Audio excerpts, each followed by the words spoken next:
Owen Jones, to you first of all. We know that this is what he thinks. He's said it before. Is it appropriate for him to say things like this 3-4 days after 22 people were killed at the Manchester Arena?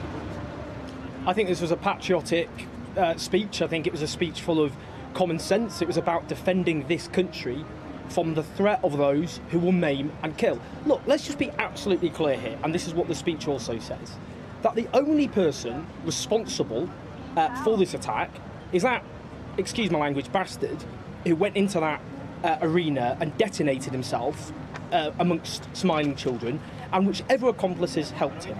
And that's what the speech says very, very clearly, that it was entirely his responsibility and no causes we can talk about justify, rationalise, excuse this despicable, sickening atrocity. So let's get that clear. What we're talking about in this speech, and it is perverse after 16 years now since the so-called war on terror was launched, that we haven't had this discussion, is that we have to look at all the different factors behind the rise of extremism. One is, yes, a hateful ideology which perverts the most fundamental tenets of Islam to glorify the murder of innocents. One is disturbed men, often with a history of petty theft, drugs and alcohol, who are susceptible to this form of radicalisation. And the other is a foreign policy which we're told in Iraq would make us safer, but none of your viewers, I don't think a single one of your viewers would look at the Iraq war and everything that's happened since and said that that's made the world and this country a safer place, both because of the radicalisation that followed and also because in Iraq and Libya they became vast swathes of territory effectively seceded to murdering, rampaging terrorists. Now, if we can't have a grown-up conversation about this, then it worries me, because the starting point of this kind of speech is how do we make our country safer? And if we can't talk after 16 years, when there are far more extremists and terrorists and far more atrocities than when the war on terror began in 2001, then I worry for the future of this country. It was, and I have to say, if anyone can read that speech and say there's anything objectionable about it, when it was heartfelt and blames the terrorists themselves for their actions, then I want to hear what those objections are, and I'm sure we'll hear them now. Well, let's see what Dan Hodges has to say. Dan? Well, I agree with Owen. We have to have a grown-up debate about this and discussion about this. But the problem is, I think you've seen the flaw there in Owen's argument, and indeed in Jeremy Corbyn's argument. So Jeremy Corbyn says, and Owen very eloquently said, no one is to blame except the man who conducted this appalling atrocity, and then goes on to blame government foreign policy, then goes on to blame cuts in the police services, and then goes on to blame how British troops have been deployed abroad. And if we're going to have this grown-up discussion, we have to accept two things. Firstly, if you say and you draw a link between British foreign policy and the appalling events that we saw in Manchester, then you are, by definition, giving succor to the terrorists, because that is exactly what the terrorists do. And the second thing is, and this is the inexplicable, unavoidable logic of what Jeremy Corbyn is saying, Jeremy Corbyn has said explicitly, we need to change British foreign policy as a result of the atrocities, the like of which we saw in Manchester. And there is no avoiding the fact that that also gives succor to the terrorists. It's what the terrorists want to hear, and it's what they want us to do. Right, let's just to respond to that. Firstly, numerous security officials, including two former heads of MI5, who I would say know what they're talking about on this particular issue, have said that the Iraq war increased the risk of terrorism and increased terrorism in actuality and led to further radicalisation. I don't think the former heads of MI5 are giving succor to terrorism by making that argument. And the second point, and often this always comes back, I don't want to sound all Ken Livingstone, back to the Nazis, but if you look at the rise of the Nazis, a historian, all of us would, this was a basic GCSE question, how did the Nazis come to power?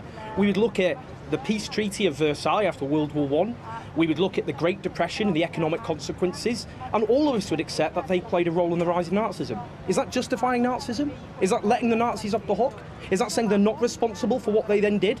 Of course it's not. It's saying that they exploited those conditions. Now, in terms of foreign policy radicalisation, these extremists, and they are fanatics, they are death cult, exploit various situations, including the calamity in Iraq and Iraq. Now, the vast majority of people, the hundreds of millions of people who object to those wars, they don't strap themselves with bombs and detonate themselves in front of laughing kids. No one's making that argument. What we're saying are there are lots of different factors at play, and one of them is the consequence of the breakdown of societies in Iraq and Libya, and it is about the resentment that was caused, and it is about, for example, a Saudi dictatorship, which is our ally, which exports violent, murderous extremism. If we can't have a debate about this, then I fear what we'll see, and if you look at a graph since 2001, you will see the number of people died has rapidly increased at an exponential rate. Ask yourselves, all of you, in your living room now, in your workplace, wherever you are, has the last 16 years of the war on terror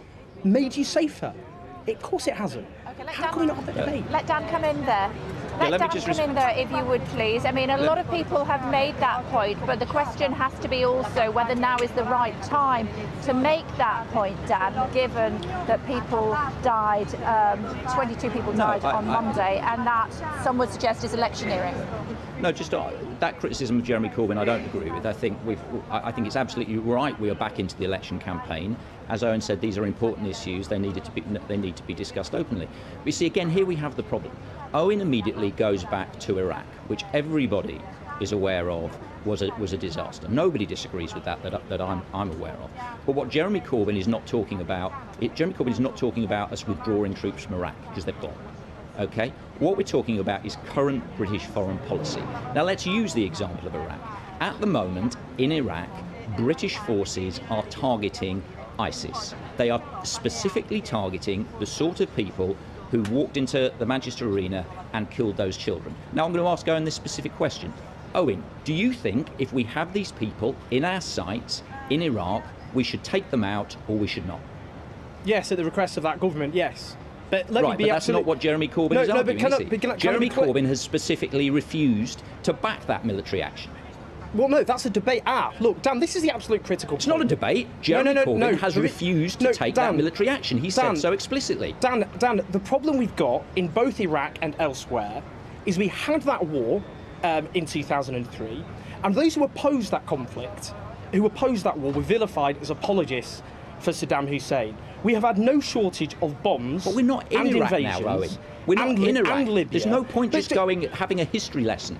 All right. No, well, there is in fact, as I say, the only place this is a critical point. No, is to target ISIS. Now you admit we should be targeting ISIS, which is fine. But sadly, Owen, you're not standing for Prime Minister. Jeremy Corbyn is standing for Prime Minister, and he said we shouldn't target ISIS. Dan, can we talk about actually what's going on in Iraq at the moment? Because actually, under Donald Trump, we've seen a dramatic escalation in airstrikes in Iraq and Syria, which have caused, in one case, the deaths. You just said you supported that. Listen, not the current strategy. Not the current strategy. This is an absolute fundamental point. The current strategy is killing hundreds of innocent civilians in Iraq. That is not the sort of military operation we should be having. So we should just sit back and let ISIS do that? No.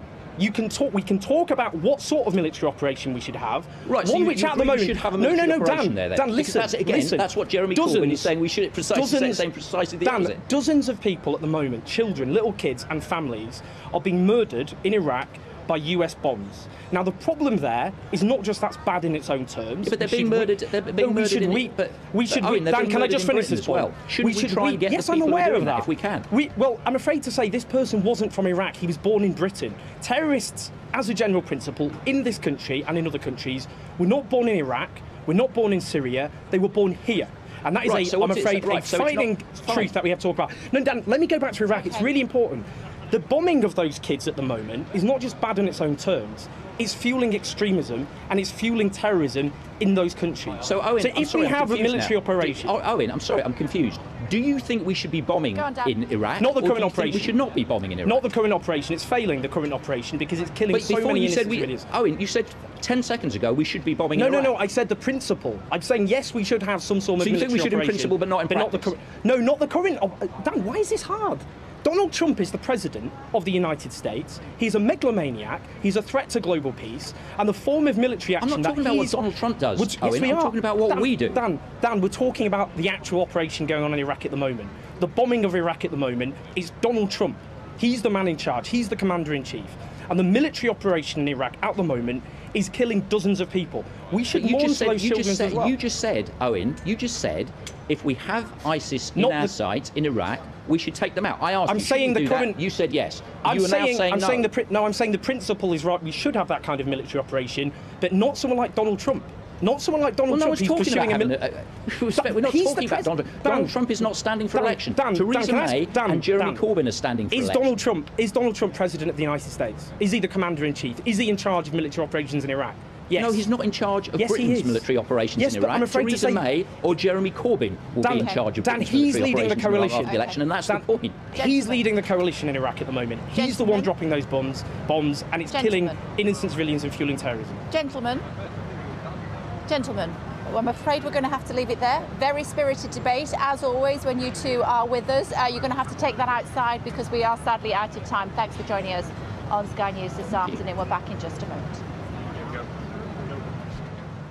You didn't frankly have the balls to put country before party.